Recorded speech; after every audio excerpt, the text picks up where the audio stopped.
story of the woman who stayed on her knees.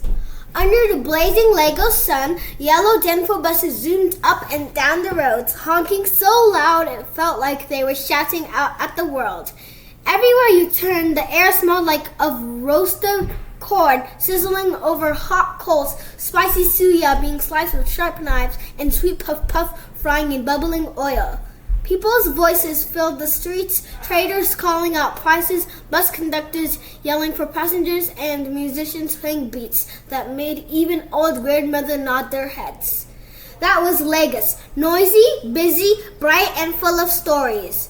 In the neighborhood called Ajengunle lived a woman named Ijeoma. Ijeoma was 34 years old. She wasn't tall but stood like a strong Iroko tree. Her eyes sparkled like sunshine bouncing off the lagoon water. Her brown skin glowed, and when she laughed, it sounded like bells ringing at Christmas. People said Ijeoma's smile can chase away sorrow.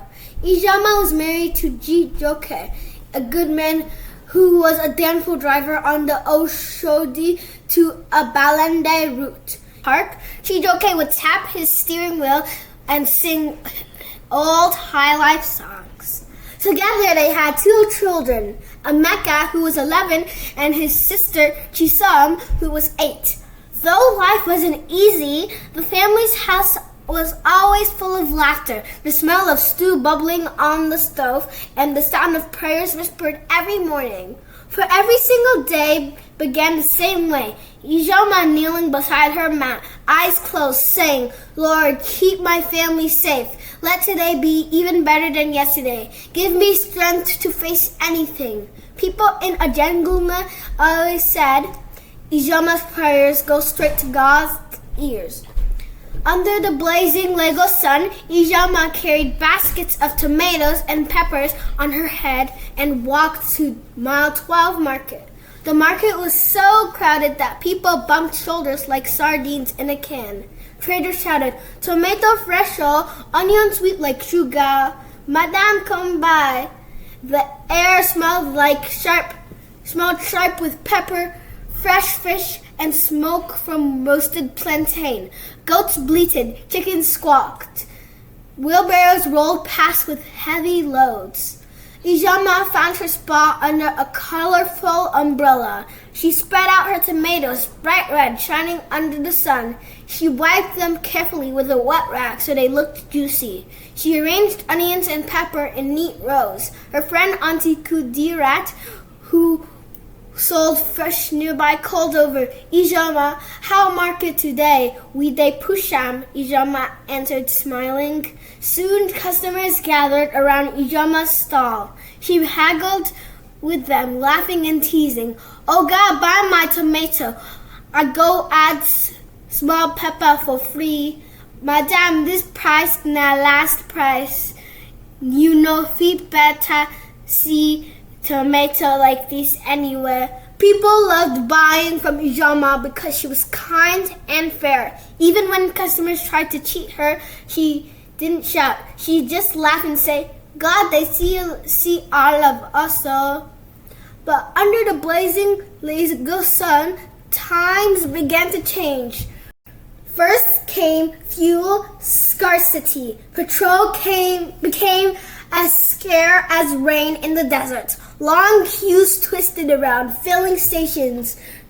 Drivers shouted. People slept in their cars waiting for fuel.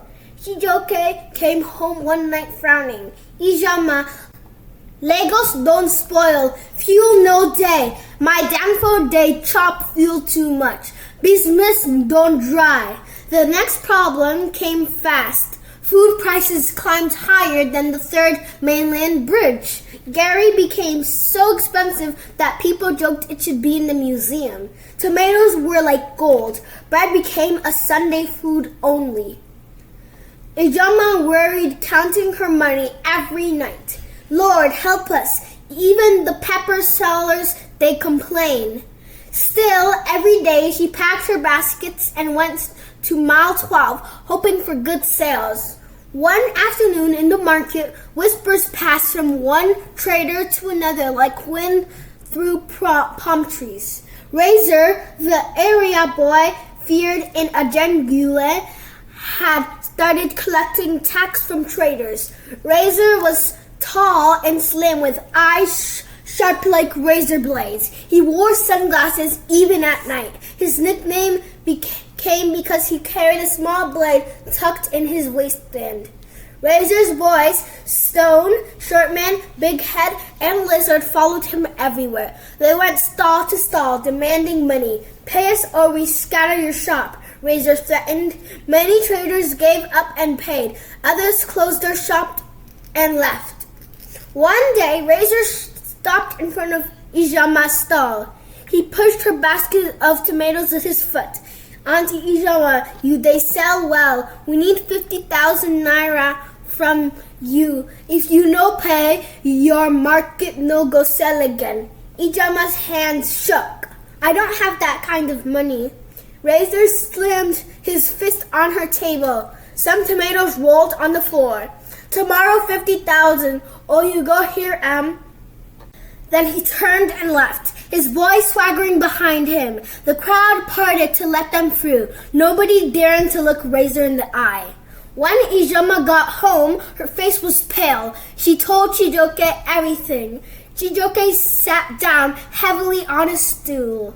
Where we go see 50,000 naira. Even my Xantho works they slow. Emeka, listening quietly, finally said, Mummy, will Razor kill us? Chisom hugged her mother tight. Mummy, I'm scared. Ijeoma stroked her children's heads. No one will harm us. God is bigger than any Razor. But her heart felt like a heavy bag of wet cement. That night, she lay on her mat, staring at the ceiling. She rose quietly and knelt to pray. God, I don't have 50,000 naira. I don't even have 5,000. Protect Chijioke, protect my children. Deliver us from Razor and his boys. Tears slid down her cheeks as she prayed until the first rooster crowed. Meanwhile, Emeka began having strange dreams. One night he woke up screaming, Mommy, Mommy, I saw a man wearing white, shining like a bulb, telling me, don't be afraid, help is coming. Ijeoma hugged him tight. God is speaking to you, my son. Emeka's eyes were wide. But what if Razor comes to our house? Ijeoma kissed his forehead. We will keep praying. Prayer can do anything, even change Razor. Emeka nodded but moved closer to his mummy every night when it was time to sleep.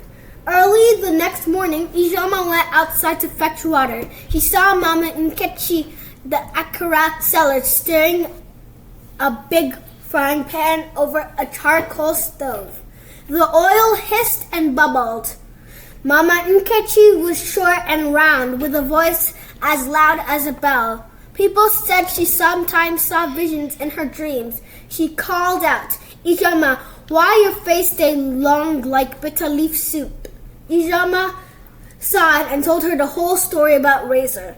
Mama Nkechi nodded slowly. My daughter, when wahala plenty, solution no dey far. Stay on your knees. Pray, God dey hear. Ijeoma whispered, Mama, I've prayed and prayed. Razor still wants his money. Mama Nkechi lifted her spoon and said, prayer no dey waste. E dey accumulate. You go see am. Meanwhile, Chijioke faced his own trouble. One Thursday, while driving passengers in his Danfo bus broke down on the third mainland bridge. The engine coughed, wheezed, and died completely. Passengers shouted, Driver, waiting day happen na. I day late for work oh. Before Chijioke could answer, Razor's boys appeared. They dragged Chijioke out and searched his pockets. No money, no Danfo business. One shouted. They beat him and snatched his day earnings. A kind policeman helped Chijioke push off his bus off the road. Chijioke limped home that night, clothes dusty, his lips swollen. When he entered, Ijeoma gasped, Chijioke, my husband! Chijioke groaned. They took everything. They said I should pay or stop working. Ijeoma fell to her knees and prayed, God, show us mercy. That night, while the neighborhood slept, Ijeoma couldn't rest. She knelt beside her mat. Lord, if you don't help us, we're finished. Then deep inside, she felt a soft voice whisper, go and talk to Razor. Ijeoma's eyes flew open. God?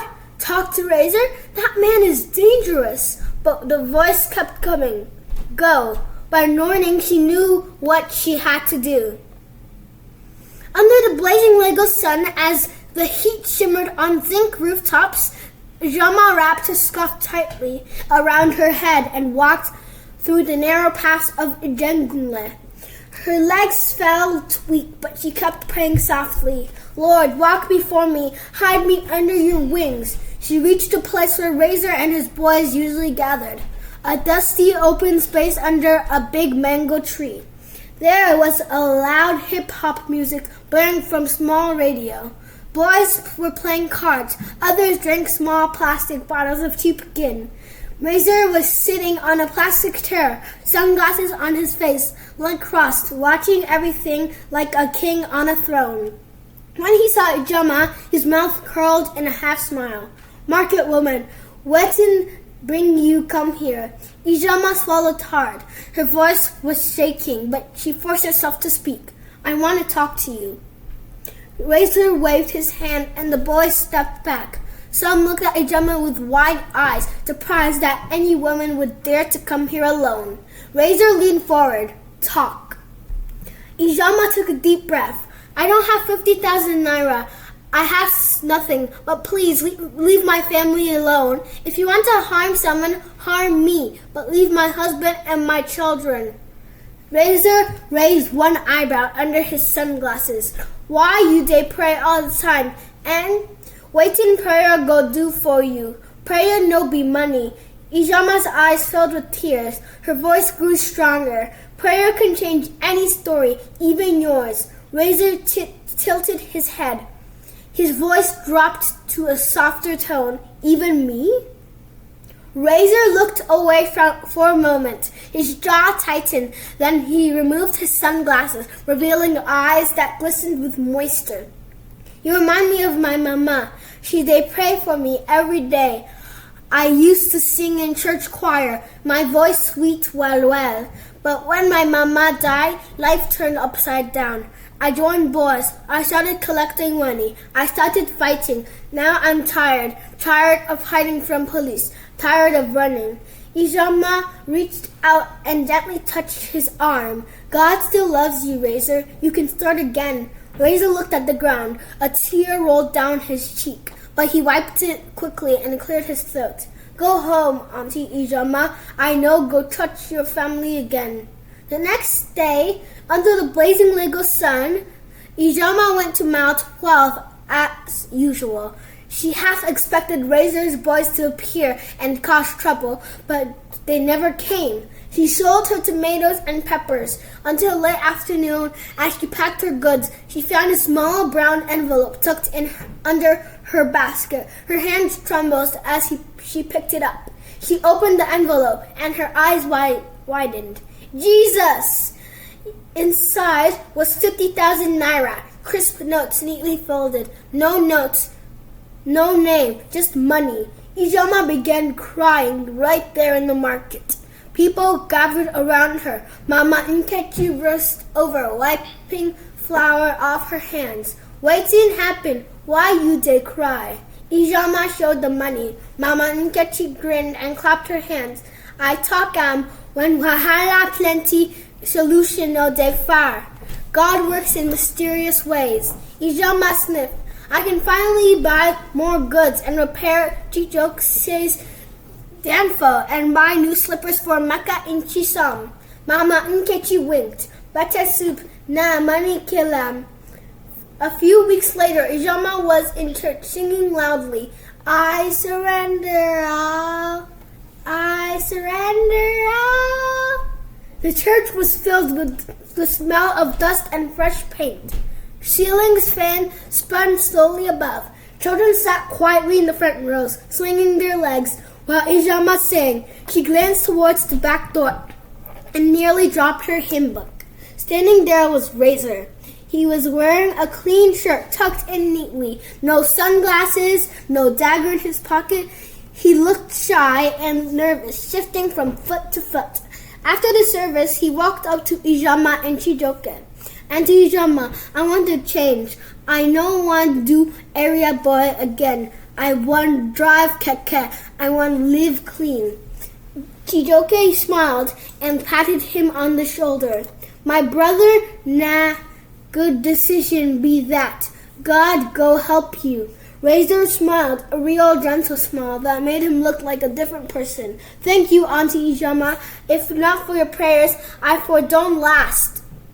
Soon, Lego skies turned gray, thunder rolled like drums. The rain poured down, heavy and cool. People danced under umbrellas. Children splashed in puddles. The smell of wet sand and rain-soaked dust filled the air. Gary prices dropped. Tomatoes became cheaper. Life slowly returned to normal.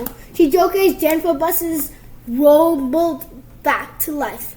Passengers called out to him, Driver, na yute sing pass. He grinned and shouted back, My voice tastes sweet like honey.